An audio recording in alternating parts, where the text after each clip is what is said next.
Hello दोस्तों, मैं Devendra Kumar Chandra academy the guide के यूट्यूब प्लेटफॉर्म में आपका स्वागत करता हूं।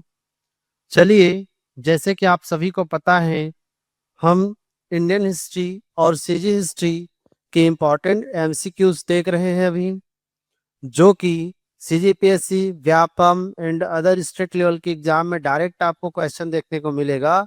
और इसीलिए प्रेजेंट में हम लोग कांस्टेबल का एग्जाम, है ना, आबकारी का एग्जाम और अदर जो स्टेट लेवल के एग्जाम है उसको टारगेट में रखते हुए एमसीक्यूज का एक सीरीज स्टार्ट किए हैं, जिसमें आज हम चर्चा करेंगे छत्तीसगढ़ के इतिहास का एमसीक्यूज रहेगा ये। और ये आपका याद रखिएगा पार्ट 5 है, ठीक है। इसके पहले के वीडियो भी हम लोग प्रोवाइड कर चुके हैं, उसको भी जाकर के प्लेलिस्ट में आप देख सकते हैं। आज के ये जो पार्ट रहेगा वो किसका रहेगा? सीजी हिस्ट्री एमसीक्यूज पार्ट 5, ठीक है। तो चलिए भाई, स्टार्ट करते हैं। आई होप आप लोग अच्छा से पढ़ रहे होंगे और आप लोग को इस एमसीक्यू सीरीज का फायदा मिल रहा होगा, ठीक है। तो चलिए स्टार्ट करते हैं सीजी हिस्ट्री का इंपॉर्टेंट एमसीक्यूज पार्ट 5, ठीक है। देखिए,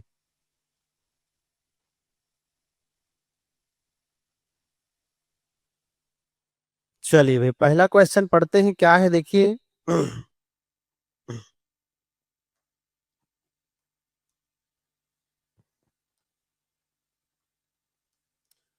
छत्तीसगढ़ के निम्नलिखित स्थानों से पाषाण युग के औजार प्राप्त हुए हैं। आपसे डायरेक्ट क्वेश्चन पूछा जा रहा है कि स्टोन एज के पाषाण काल के छत्तीसगढ़ में इनमें से कौन कौन सी जगहों से औजार मिले हैं, एविडेंस मिले हैं। और उसके नीचे भी थोड़ा सा याद रखिएगा, पाषाण युग के कालक्रम जैसे पूर्व पाषाण युग, मध्य पाषाण युग, उत्तर पाषाण युग तथा नव पाषाण युग के अनुसार इन स्थानों से प्राप्त औजारों का क्रम निम्न कूट के आधार पर निर्धारित करना है। मतलब ये जो आपके जगह दी गए हैं जहां से हमें पाषाण काल की जानकारी मिलता है, उन जगहों को सही क्रम में जमाना है कि कौन सा पूर्व पाषाण काल का है, कौन सा मध्य पाषाण काल का है, कौन सा आपका उत्तर पाषाण काल का है और कौन सा नव पाषाण काल का है, ठीक है। तो चलिए इसको मैच करके देखते हैं कौन है, ठीक है। देखिए भाई, पहला दिया है धनपुर जिला बिलासपुर, अर्जुनी जिला दुर्ग, सिंघनपुर जिला रायगढ़, कबरा पहाड़ जिला रायगढ़, ठीक है। तो चलिए भाई देखते हैं। ये आजकल के डेट में दुर्ग बालोद भी याद रखिएगा। कौन सा जगह जी? दुर्ग बालोद, ठीक है। देखिए भाई, इसमें से हमें क्रम से जमाना है तो आप सभी को पता होगा, सबसे पहला ये जो सिंघनपुर है ये हमें पूर्व पाषाण काल में देखने को मिलता है। कौन से काल में देखने को मिलेगा जी? पूर्व पाषाण काल के जो एविडेंस मिलते हैं हमारे छत्तीसगढ़ में, कहाँ से मिलते हैं जी? सिंघनपुर जिला रायगढ़ से मिलता है। तो सबसे पहला तो आपका 3 आ जाएगा। कौन आ जाएगा जी? 3। उसके बाद आप सभी को पता होगा 4 में आपका देखिए, ये मध्य पाषाण काल का एक जगह है। कौन से काल का जगह है जी?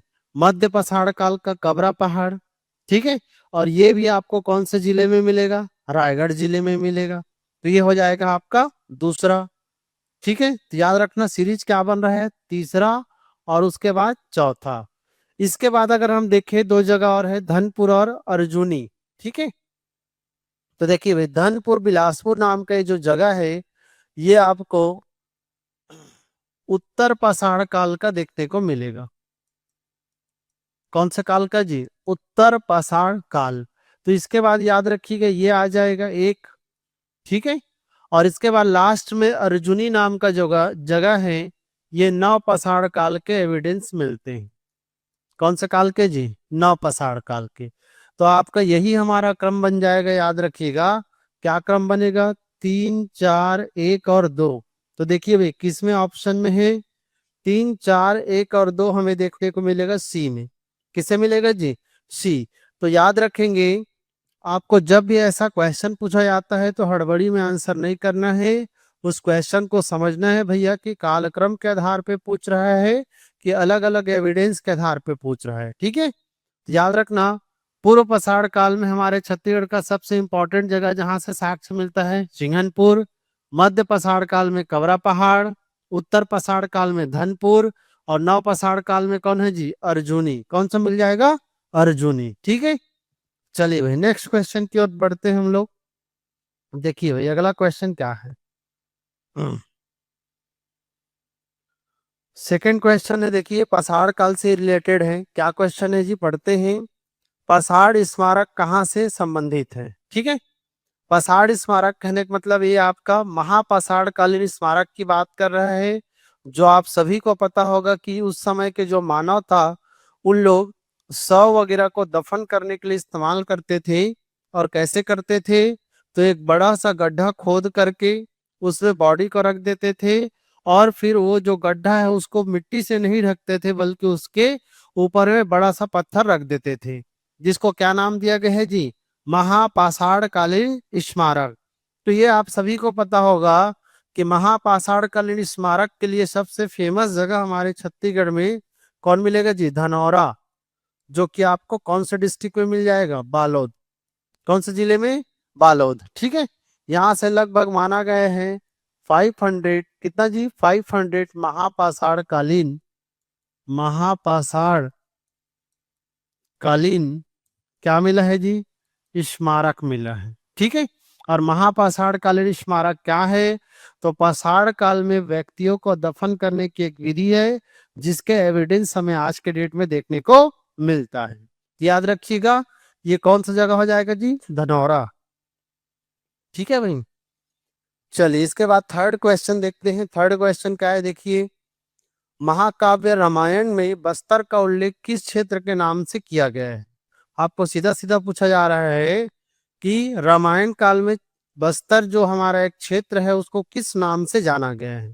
तो देखिए भाई ऑप्शन को, पहला ऑप्शन सुंदरवन, दूसरा दंडकारण्य, तीसरा किष्किंधा, चौथा चित्रकूट। तो बहुत ही सिंपल क्वेश्चन है कि महाकाव्य रामायण में बस्तर का नाम हमें दंडकारण्य मिलता है। क्या मिलता है जी, दंडकारण्य, जो कि दंडक प्लस अरण्य से बना है। दंडक मतलब यहाँ पे एक दंडी या दंडक नाम का राजा हुआ करता था। ठीक है भाई, और अरण्य मतलब क्या होता है जी, जंगल। क्या होता है, जंगल। तो आज भी आप देख सकते हैं बस्तर किसके लिए फेमस है जी, जंगलों के लिए, वन के लिए प्रसिद्ध है। और बस्तर को हम साल वनों का क्या बोलते हैं जी, द्वीप के नाम से भी जानते हैं। तो याद रखना, रामायण काल में बस्तर का नाम किस नाम से किया गया है, तो दंडकारण्य। जबकि महाभारत काल की बात करें, कौन सा काल जी, महाभारत काल। तो महाभारत काल में हम बस्तर को किस नाम से जानते हैं जी, तो महाभारत काल में बस्तर को हम कहते हैं कांतार या महाकांतार। कांतार या क्या बोलते हैं जी, महाकांतार। याद रखिएगा भाई, अलग अलग टाइम पीरियड में अलग अलग जगहों का नाम हमें देखने को मिलता है। तो महाभारत काल में बस्तर का नाम कांतार या महाकांतार, जबकि रामायण काल में बस्तर का नाम पूछे तो क्या लगा देना जी, दंडकारण्य। ठीक है, और अगर यहीं पे पूछे रामायण काल में छत्तीसगढ़ का क्या नाम, तो क्या लगाएंगे जी, ये बहुत सिंपल है, दक्षिण कौशल। ठीक है, अगर छत्तीसगढ़ का नाम पूछे तो दक्षिण कौशल, अगर बस्तर का नाम पूछे तो दंडकारण्य याद रखेंगे। ठीक है, चलिए भाई नेक्स्ट क्वेश्चन देखते हैं। देखिए चौथे नंबर का क्वेश्चन हमारे सामने, क्या क्वेश्चन है भाई, पढ़ते हैं चलिए। सातवाहन नरेश अपीलक की एकमात्र मुद्रा जांजगीर चांपा जिले के किस स्थान से प्राप्त हुआ है। यह जांजगीर चांपा की जगह में आज काले शक्ति आ जाता है, उसी से कटा हुआ एरिया। ठीक है, तो ये जो अपीलक नाम के राजा की मुद्रा है, वो आपका शक्ति जिले के कहाँ से अगर मिला है पूछे तो क्या लगा देना जी, बालपुर। कहाँ लगाइएगा, बालपुर एरिया में मिलेगा। और ये अपीलक नाम के राजा की दो जगह से सिक्के मिलते हैं, कॉइन्स मिलते हैं। कहाँ कहाँ से मिलते हैं भाई, एक आपका बालपुर से, और एक कहाँ से मिलता है जी, मल्हार से। तो दो जगह याद रखना, एक है बालपुर और एक कौन है जी, मल्हार। इन दोनों जगह से किसके सिक्के मिलते हैं, सातवाहन के एक राजा है अपीलक, किसके क्या मिलते हैं, सिक्के देखने को मिलेगा। ठीक है, तो इस जगह का नाम याद रखिएगा, कौन सा जगह है, बालपुर। चलिए भाई नेक्स्ट क्वेश्चन की तरफ बढ़ते हैं हम लोग।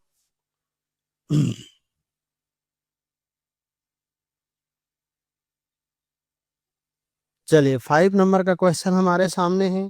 क्या क्वेश्चन है देखिए भाई। एक स्टेटमेंट दिया गया है राजीव लोचन मंदिर से रिलेटेड, और उस स्टेटमेंट में कौन सा राइट है और कौन सा रॉन्ग है ये आपको चूज करना है।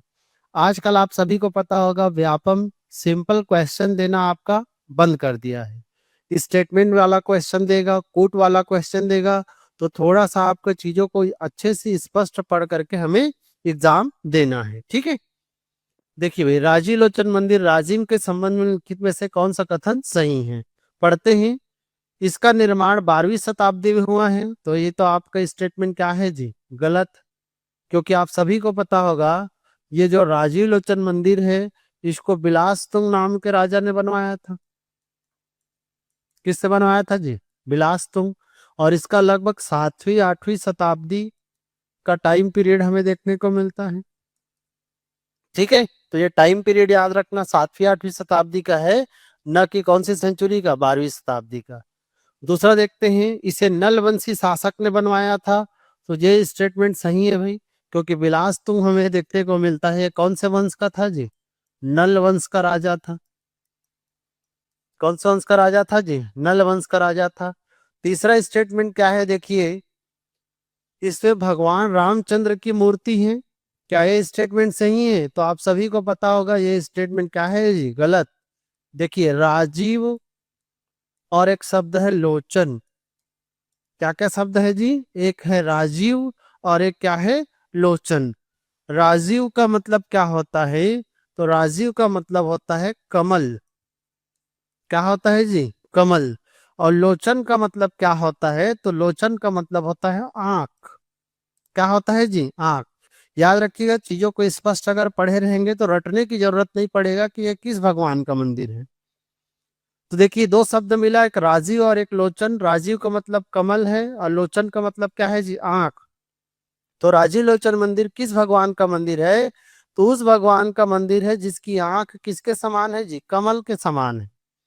तो आप ही बताइए, कमल के समान आपका आंखों वाले गॉड भगवान हम किसको बोलते हैं जी, कमल नयनम भी कहते हैं उसको। तो याद रखना ये विष्णु जी को। किसको बोलते हैं जी, विष्णु जी को कहा जाता है। तो एक्चुअल में ये जो राजीव लोचन मंदिर है वो कौन सा भगवान का मंदिर है, विष्णु जी का मंदिर है। तो ये स्टेटमेंट आपका क्या हो जाएगा जी, गलत हो जाएगा। इसके बाद, यह पंचायतन शैली का मंदिर है, तो ये स्टेटमेंट भी क्या होगा जी, सही है। मतलब इसका जो राइट ऑप्शन हो जाएगा 2 और 4। कौन सा ऑप्शन जी, ए ऑप्शन। याद रखिएगा, राजू लोचन मंदिर कहाँ पे है, राजिम। राजिम कौन सा जिला, गरियाबंद। राजू लोचन मंदिर के निर्माण करता कौन, विलासतुंग। विलासतुंग किस वंश का राजा, तो नल वंश का। इस मंदिर का निर्माण किस सेंचुरी में, तो 7वीं 8वीं शताब्दी में। यह मंदिर किस शैली में बना है, तो पंचायतन शैली में देखने को मिलता है। राजीव लोचन मंदिर किस भगवान का मंदिर है, तो विष्णु जी का। किसका मंदिर है जी, विष्णु जी का, याद रखिएगा, ठीक है। चलिए भाई नेक्स्ट क्वेश्चन की ओर बढ़ते हैं। देखिए 6वें नंबर का क्वेश्चन हमारे सामने क्या बोल रहा है, पढ़ते हैं भाई इसको। प्राचीन छत्तीसगढ़ के किस राजवंश के शासन काल में सिरपुर स्थित लक्ष्मण मंदिर का निर्माण किया गया था।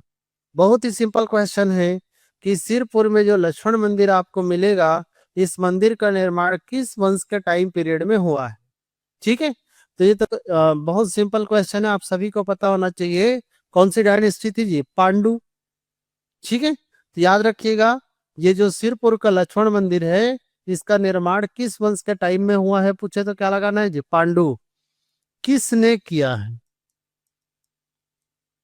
ठीक है। तो याद रखिएगा, इस मंदिर के निर्माण करता वसाटा देवी। क्या नाम है जी, वसाटा देवी। किसके याद में किया है, तो अपने पति के याद में इन्होंने कराया था। इनके पति का नाम था हर्षगुप्त। क्या नाम था जी, हर्षगुप्त। आप पढ़े होंगे थ्योरी में कि हर्षगुप्त का अचानक से डेथ हो जाता है, जिसके वजह से उनकी जो वाइफ है वसाटा देवी, उन्होंने एक मंदिर का निर्माण करवाना स्टार्ट किया। कौन सा मंदिर, लक्ष्मण मंदिर। इसको पूरा किसने कराया, तो पूरा कराने वाले महाशिवगुप्त बाला अर्जुन है। महाशिवगुप्त कौन है जी? बाला अर्जुन, ये भी याद रखिएगा। ठीक है। और किस सेंचुरी में इसका निर्माण हुआ है पूछे तो 6वीं 7वीं शताब्दी लगा सकते हैं। कौन सी सेंचुरी जी? 6वीं 7वीं शताब्दी। ठीक है। और याद रखिएगा सिरपुर के लक्ष्मण मंदिर के बारे से कि एक्चुअल में ये भी किसका मंदिर है जी? विष्णु मंदिर है। किसका मंदिर है? विष्णु मंदिर है। तो इसको भाई लक्ष्मण मंदिर के नाम से क्यों जानते हैं? ऐसा माना जाता है कि इसके गर्भगृह में लक्ष्मण जी की एक मूर्ति है पत्थर की, इसीलिए इस मंदिर का क्या नाम पड़ा है जी? लक्ष्मण मंदिर के नाम से जानते हैं। और इसका जो प्रशस्ति रचना है, प्रशस्ति रचना ये करने वाले जो पर्सन थे कवि ईशान। कौन थे जी? कवि ईशान का नाम आता है इसमें, याद रखिएगा। तो एक फैक्ट को रिलेट करके आप बहुत सारे फैक्ट को माइंड में अपडेट कर सकते हैं, याद रखेंगे भाई। ठीक है। तो इसका राइट आंसर क्या हो जाएगा? पांडु डायनेस्टी। तो ये एक प्रकार से प्यार में बनाया गया ये मंदिर है। ठीक है। लव से जुड़ा हुआ मंदिर है, याद रखिएगा। किसकी याद में बना है? तो हर्ष गुप्त। चलिए भाई 7 नंबर का क्वेश्चन, महारानी वसाटा द्वारा स्थापित सिरपुर के विष्णु मंदिर लक्ष्मण मंदिर की प्रशस्ति रचना किसने किया था? देखिए भाई जो हम लोग अभी एक्सप्लेन कर रहे थे ऊपर में, उसका आपका क्वेश्चन भी देखने को मिल गया। तो इसके प्रशस्ति रचनाकार कवि ईशान है। कौन है जी? कवि ईशान। याद रखिएगा कवि ईशान के द्वारा इसकी प्रशस्ति रचना की गई थी, इसका स्ट्रक्चर वगैरह बनाया गया था। क्लियर है? चलिए भाई इसके बाद नेक्स्ट क्वेश्चन देखिए कौन सा है। देखिए 8वें नंबर का क्वेश्चन है, क्या है पढ़ते हैं इसको। उस विदेशी यात्री का नाम बताइए जो 7वीं शताब्दी में छत्तीसगढ़ आया था।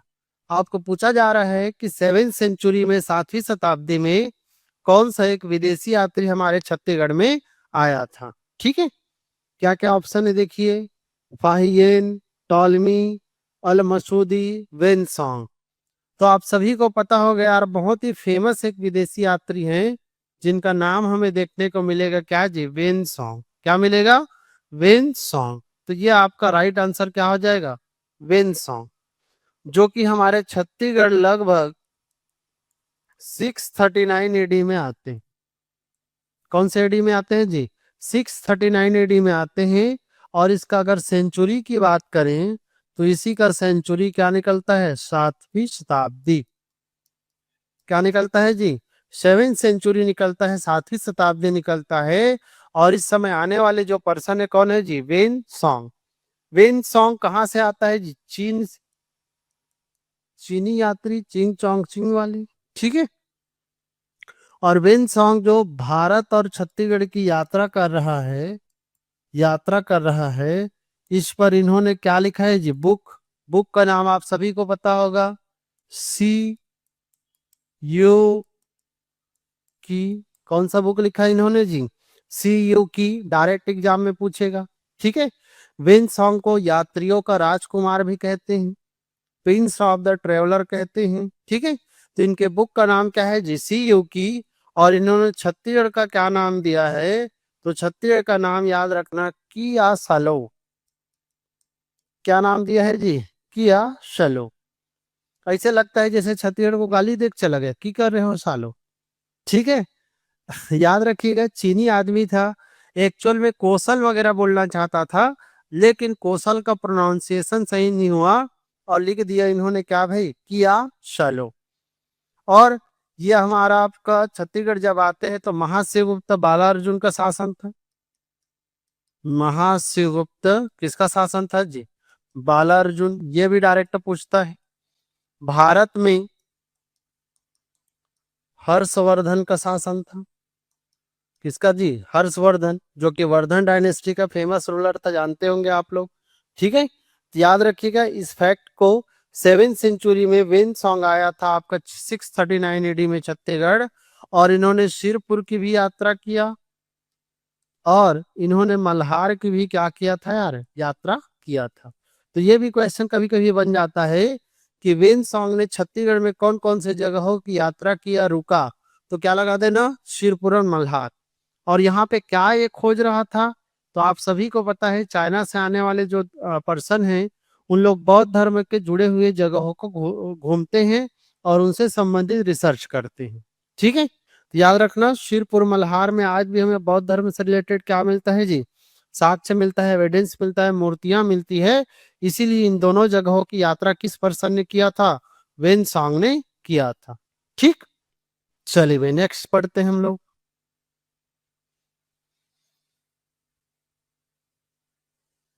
देखिए 9 नंबर का क्वेश्चन हमारे सामने क्या है, पढ़ते हैं इसको। ठीक है भाई, चलिए। निम्नलिखित अभिलेखों एवं संबंधित शासकों के नामों को सुमेलित कीजिए।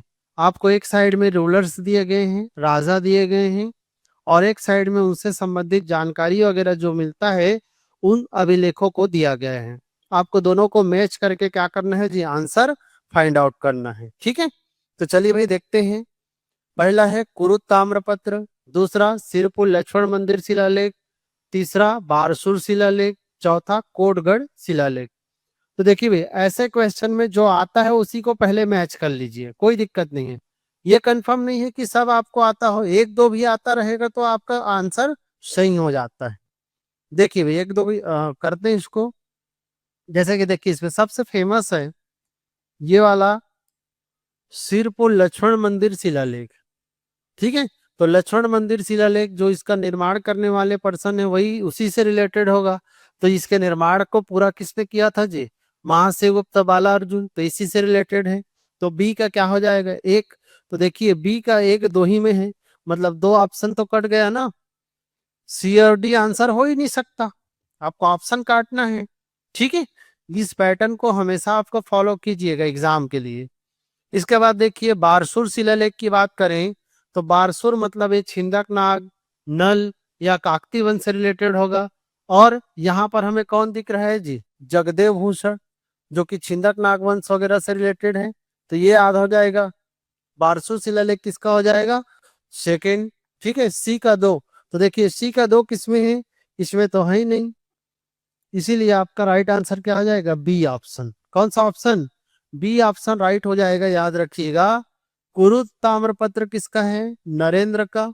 ठीक है, और कोटगढ़ किसका है? तो पृथ्वीदेव सेकेंड का। तो आपका राइट ऑप्शन कौन सा हो जाएगा जी? B option. कौन सा ऑप्शन? B option. ठीक है, ऐसे क्वेश्चन में घबराने की जरूरत नहीं है। बस एक दो भी आपको अगर पता है तो उसका राइट आंसर आप फाइंड आउट कर सकते हैं। ठीक है भाई, चलिए हम नेक्स्ट क्वेश्चन की तरफ बढ़ते हैं, 10वें नंबर का। देखिए भाई 10वें नंबर का क्वेश्चन क्या कहता है, इसको पढ़ते हैं। प्राचीन काल में इस राज्य में शासन करने वाले निम्नलिखित में से किस वंश के राजाओं ने त्रिकलिंगाधिपति की उपाधि धारण की थी? तो एक बहुत ही बेसिक क्वेश्चन है और एग्जाम में बार बार पूछा जाता है, व्यापम में याद रखिएगा। ऑप्शन है नल, सरबपुरी, सोम, पांडु। तो इसको बार बार हम पढ़ चुके हैं। त्रिकलिंगाधिपति मतलब कौन सी डायनेस्टी? सोम डायनेस्टी। और सोम डायनेस्टी के जो लोग थे उन लोग टाइटल रखते थे कौन सा जी? त्रिक लिंगाधिपति। इसका मतलब तीन क्षेत्रों का अधिपति। तीन क्षेत्रों का क्या होता है जी? अधिपति। अधिपति मतलब राजा, जीतने वाला कह सकते हैं। तो तीन क्षेत्रों का अधिपति के रूप में हमें टाइटल देखने को मिलता है कौन से वंश का जी? सोम वंश, जो कि हमें रिलेटेड मिलते हैं उड़ीसा से। कहाँ से मिलते हैं जी? उड़ीसा का सोमवंश भी कहते हैं इसको। ठीक है, जो कि उड़ीसा, सिजी और अलग अलग क्षेत्रों में अपना शासन किए हैं। इसीलिए इन लोग टाइटल कौन सा रखते थे? त्रिकलिंगाधिपति। एक और याद रखिएगा, कैसलेंद्र। कौन सा टाइटल जी? कैसलेंद्र का टाइटल भी हमें देखने को मिलता है इसी डायनेस्टी में। ठीक है, तो त्रिकलिंगाधिपति कैसलेंद्र का टाइटल किस वंश के लोग रखते थे पूछे तो क्या लगा देना? सोम वंश के लोग रखते थे। ठीक, चलिए भाई 11 नंबर का क्वेश्चन देखिए। कलचुरी वंश के कुल देवी कौन थी? कलचुरी वंश सभी को पता होगा, पूरे छत्तीसगढ़ के इतिहास में सर्वाधिक समय तक शासन करने वाला वंश था। और कलचुरी वंश की कुल देवी को हम किस नाम से जानते हैं? ऑप्शन है महालक्ष्मी, गजलक्ष्मी, राज्य लक्ष्मी, श्री लक्ष्मी। तो आप सभी को इसका आंसर पता होगा यार, कलचुरियों की कुल देवी गज लक्ष्मी थी। ठीक है, हाथी वगैरह किन लोग पूजा करते थे, किसकी पूजा करते थे यार, हाथी की। इनका जो भाषा था वो कौन सा लैंग्वेज यूज करते थे, तो संस्कृत। ठीक है भाई, इन लोग के क्वाइंस में, सिक्कों में हमें क्या देखने को मिलता है, ओम नमः शिवाय। मतलब इन लोग शिव की पूजा करते थे, किसकी पूजा करते थे जी, शिव की पूजा करते थे। ठीक है, तो याद रखना गज लक्ष्मी किसकी कुल देवी है, पूछे तो कलचुरियों की कुल देवी है।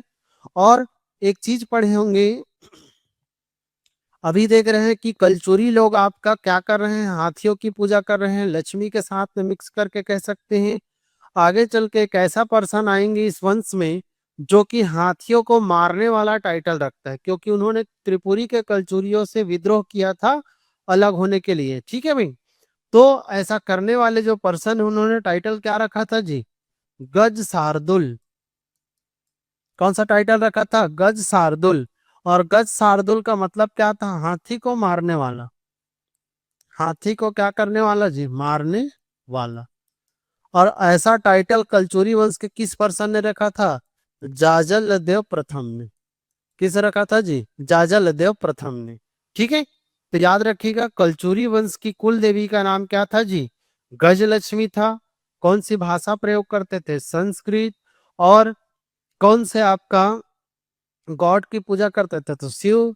इसके सिक्कों में हमें क्या देखने को मिलता है, ओम नमः शिवाय। ठीक है, और हाथियों को मारने वाला टाइटल कौन सा कलचुरी राजा रखा था, तो क्या लगा देना, जाजल देव प्रथम। टाइटल का नाम क्या था, गज शार्दुल। क्या नाम था भाई, गज शार्दुल।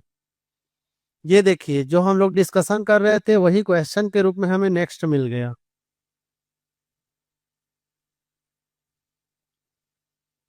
देखिए भाई 13 नंबर का क्वेश्चन है, इसको पढ़ते हैं हम लोग। ठीक है, ये क्या कहना चाहता है, गज शार्दुल की उपाधि धारण करने वाला राजा कौन था। तो ये आपका बहुत ही सिंपल क्वेश्चन है, क्या आंसर होगा इसका जी, जाजल देव प्रथम। क्या लगाना है, जाजल देव प्रथम। और जाजल देव प्रथम ने ये टाइटल क्यों रखा था, टाइटल था गज शार्दुल। इसका मतलब है हाथी को मारने वाला। हाथी को क्या करने वाला जी, मारने वाला। अब देख रहे हो जो इसकी पूजा कर रहे हैं वही आपका दूसरा उसका मारने वाला टाइटल रख रहे हैं। इसके क्वाइंस में, सिक्कों में हमें चित्र भी देखने को मिलता है जिसमें यह हाथी को मारते हुए दिखाया है। ठीक है, और ये प्रथम व्यक्ति है, प्रथम और पर्सन है कलचुरियों का जिन्होंने त्रिपुरी की अधीनता या त्रिपुरी के खिलाफ क्या किया था जी, विद्रोह किया था। जब कलचुरी वंश आप पढ़ोगे तो कलचुरी एक्चुअल में त्रिपुरी एमपी क्षेत्र से ही आते हैं। कलिंग राज जो आते हैं तो कहीं न कहीं उनके अधीन में शासन हो रहा था, लेकिन पहला पर्सन जिन्होंने त्रिपुरी के कलचुरियों की अधीनता को विद्रोह करने का काम करता है कौन है जी, जाजल देव प्रथम। इसीलिए इनकी टाइटल हमें क्या देखने को मिलता है, गज शार्दुल। ठीक है, चलिए 14 नंबर का क्वेश्चन, रतनपुर कलचुरी वंश को पराजित करने वाले मराठा कौन थे। ये क्वेश्चन भी बार बार पूछा जाता है कि छत्तीसगढ़ में जो मराठों का अटैक हुआ जिन्होंने कलचुरी वंश को समाप्त कर दिया यहाँ पे छत्तीसगढ़ में, तो वो कहाँ के मराठे थे, क्या उन लोग भोसले थे, पवार थे, सिंधिया थे कि क्या थे, ऐसे करके। ठीक है, तो याद रखिएगा रतनपुर के कलचुरी वंश को पराजित करने वाले मराठा कौन थे, तो उन लोग भोसले थे। कौन थे जी, भोसले। ठीक है, और कहाँ के भोसले, नागपुर। आप सभी को पता होगा 1741 में भास्कर पंत का क्या हुआ था जी, अटैक होता है। और भास्कर पंत के अटैक के समय जो कलचुरी राजा था रतनपुर क्षेत्र का, कलचुरी राजा उसका नाम था रघुनाथ सिंह। क्या नाम था जी, रघुनाथ सिंह, जो कि वृद्ध हो चुका था, है ना। इसीलिए इन्होंने क्या कर दिया, आत्मसमर्पण कर दिया था कि भैया मैं लड़ाई झगड़ा नहीं कर सकता और मैं क्या स्वीकार करता हूँ जी, हार स्वीकार करता हूँ, ऐसे करके। याद रखिएगा, हमारे छत्तीसगढ़ में किस मराठों ने अटैक किया था? तो भोसले। क्या लगाना है जी? और ये कहाँ के पर्सन थे? तो नागपुर के। ठीक है, चलिए भाई नेक्स्ट क्वेश्चन की ओर बढ़ते हैं हम लोग। देखिए 15 नंबर का क्वेश्चन, कौन सा नंबर का जी? 15। चलिए देखिए 15वें नंबर का क्वेश्चन है, पढ़ते हैं। निम्नलिखित में से किस कलचुरी शासक का सबसे अधिक अभिलेख प्राप्त हुए हैं? सबसे ज्यादा अभिलेख आप सभी को पता होगा, एक कलचुरी पर्सन है, कलचुरी राजा है, जिसका हमें देखने को मिलता है, और उस राजा का नाम क्या है जी? पृथ्वीदेव सेकंड। क्या नाम है? पृथ्वीदेव सेकंड। और इस पृथ्वीदेव सेकंड के लगभग 13 अभिलेख देखने को मिलेगा। कितना अभिलेख मिल जाता है जी? 13 अभिलेख मिलता है, जो अब तक खोजे गए में क्या है जी? सर्वाधिक। तो एग्जाम में डायरेक्ट पूछेगा, आपको याद रखिएगा कि किस कलचुरी शासक के सबसे ज्यादा अभिलेख मिले हैं, तो क्या लगा देना? पृथ्वीदेव सेकंड के लगभग कितने मिले हैं? तो 13, जो कि अब तक के खोजे गए कलचुरियों में सर्वाधिक माना गया है। ठीक है, चलिए भाई देखते हैं नेक्स्ट 16 नंबर का क्वेश्चन। निम्नलिखित कलचुरी राजाओं में से कौन गोरखनाथ का शिष्य था? ठीक है, तो गोरखनाथ का शिष्य इनमें से कौन माना गया है जी? बहुत ही आपका अच्छा क्वेश्चन है, जाजलदेव प्रथम। क्या नाम है इसका? जाजलदेव प्रथम को आपका गोरखनाथ का शिष्य माना गया है। और जाजलदेव प्रथम कलचुरी वंश का एक प्रतापी राजा हुआ। कलचुरी वंश का एक कैसा राजा हुआ यार? पावरफुल राजा हुआ। ठीक है, जिन्होंने जांजगीर शहर का निर्माण किया था। और जांजगीर शहर का क्या नाम था जी? जाजल्य नगरी। जिनकी याद में आप सभी को पता होगा, आज भी जांजगीर में जाजल्य देव महोत्सव मनाया जाता है। ठीक है, तो जांजगीर शहर के निर्माणकर्ता जाजल्य देव प्रथम, इन्होंने सोमेश्वर प्रथम को हराया था। सोमेश्वर प्रथम को क्या किया था जी? हराया था। अभी हम लोगों ने देखा था कि जाजल्य देव प्रथम का टाइटल क्या था? गज शार्दुल। क्या टाइटल था जी? गज शार्दुल। तो ऐसे बहुत सारे पॉइंट है जो कि आपको याद रखना है, किससे रिलेटेड जी? जाजलदेव प्रथम से रिलेटेड। तो इसका राइट आंसर यही हो जाएगा। ये किसका शिष्य माना गया है? गोरखनाथ का शिष्य माना गया है। ठीक है, चलिए भाई नेक्स्ट क्वेश्चन की ओर बढ़ते हैं हम लोग। देखिए 17 नंबर का क्वेश्चन है, ये क्या बोलना चाह रहे हैं? चलिए भाई पढ़ते हैं इसको। सूची एक को सूची दो से सुमेलित कीजिए। आपको मैच करना है दोनों को। ठीक है, एक साइड में कलचुरी वंश के राजा दिए गए हैं, और एक साइड में उनकी उपलब्धि दी गई है।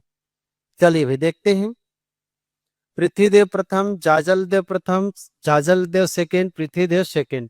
ऐसे क्वेश्चन जब भी आता है तो घबराने की जरूरत नहीं है। यदि आपको एक से दो भी पता है तो बाकी अपने आप मैच हो जाता है। ठीक है, जैसे देखिए भाई, जाजलदेव प्रथम फेमस रूलर है, जिसके बारे से हम लोग अभी अभी चर्चा कर रहे थे। तो जाजलदेव प्रथम ने, मैंने बताया कि छिंदक नागवंश के एक राजा को हराया था, जिसका नाम क्या था जी? सोमेश्वर प्रथम। तो दो बी का क्या हो जाएगा? दो। तो देखिए बी का दो सिर्फ एक ही ऑप्शन में आपको देखने को मिलेगा, और वो ऑप्शन कौन सा है जी? सी। कौन सा ऑप्शन है? सी। याद रखना, पृथ्वीदेव प्रथम ने टाइटल रखा था सकल कोसलाधिपति का। देखिए ए का आपका थर्ड हो गया, बी का दो हो गया। जाजलदेव सेकंड की बात करें तो ये त्रिपुरी के कलचुरी राजा जय सिंह को हराया था। और पृथ्वीदेव सेकंड की बात करेंगे तो इन्होंने, इनका एक सेनापति था जगतपाल, जिन्होंने राजीव लोचन मंदिर का क्या किया था यार? जीर्णोद्धार कराया था। ठीक है, तो ऐसे क्वेश्चन में स्टेटमेंट वाले क्वेश्चन याद रखिएगा, बार बार पूछता है। इसका राइट आंसर क्या हो जाएगा जी? C option. ठीक है, चलिए नेक्स्ट बढ़ते हैं हम लोग। देखिए 18 नंबर का क्वेश्चन क्या है? मराठा काल में इस राज्य में सती प्रथा प्रचलित थी, जिसके प्रमाण रतनपुर के में इनके रूप में प्राप्त होते हैं। आपको पूछा गया है कि क्या मराठाओं में कोई ऐसी घटना हमें देखने को मिलता है, जिस घटना की वजह से हम कह सकते हैं कि यहाँ पे सती प्रथा का प्रचलन था। पहले तो सती प्रथा ही जान लीजिएगा। सती प्रथा क्या होती है? तो प्राचीन काल की एक व्यवस्था है, जिसमें अगर किसी के हस्बैंड की मृत्यु हो जाती है, पति की मृत्यु हो जाती है, तो उसके पत्नी को भी उसके साथ में आपका चीता में बैठ करके मर जाना चाहिए, ऐसा कुछ कॉन्सेप्ट था। मतलब उसकी पत्नी को जीने का अधिकार नहीं है, उसको भी क्या हो जाना चाहिए जी, पति के साथ में मर जाना चाहिए। ऐसी एक व्यवस्था देखने को मिलता है जिसको क्या बोलते हैं जी, सती प्रथा। तो मराठाओं में ऐसा कौन सी घटना है जिससे हमें जानकारी मिलता है कि सती प्रथा था? तो आप सभी लोग पढ़े होंगे बिम्बा जी भोसला। क्या नाम है जी? बिम्बा जी भोसले। और इनका जब 1787 में मृत्यु होता है तो इनकी एक पत्नी थी उमाबाई। क्या नाम था जी? उमाबाई। और ये उमाबाई क्या हो गई थी जी? सती। देखे होंगे ना, उमाबाई, रमाबाई, आनंदीबाई, ऐसे नाम देखने को मिलता है।